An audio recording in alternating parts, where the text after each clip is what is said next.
Instant Cerelac வந்து எப்படி பண்ணுறதுன்னு வாங்க பார்க்கலாம். அதுக்கு அவல் வந்து பார்த்திங்கன்னா 4 டேபிள் ஸ்பூன் எடுத்திருக்கேன். 4 to 5 டேபிள் ஸ்பூன் கூட எடுத்துக்கங்க.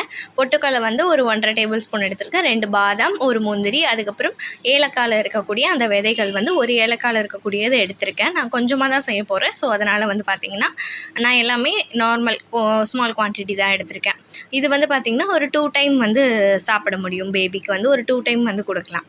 ஸோ இது வந்து பார்த்திங்கன்னா நல்லா டீப் ஃப்ரை பண்ணிக்கங்க. ரொம்பவும் ஃப்ரை பண்ணக்கூடாது. நான் வீடியோவில் காமிச்சிருக்க மாதிரி மீடியம் ஃப்ரை பண்ணிவிட்டு நல்லா இந்த ஃபைன் பவுடர் வர மாதிரி கிரைண்ட் பண்ணிவிட்டு ஒரு கண்டெய்னரில் வந்து ஸ்டோர் பண்ணி வச்சுக்கங்க. ஸ்டோர் பண்ணி வச்சுட்டு நல்லா ஒரு ஹாட் வாட்டர் வந்து எடுத்து அதில் ஊற்றிட்டு மிக்ஸ் பண்ணிட்டிங்கன்னா நம்மளோட இன்ஸ்டன்ட் செர்லாக் வந்து ரெடி ஆகிடும்.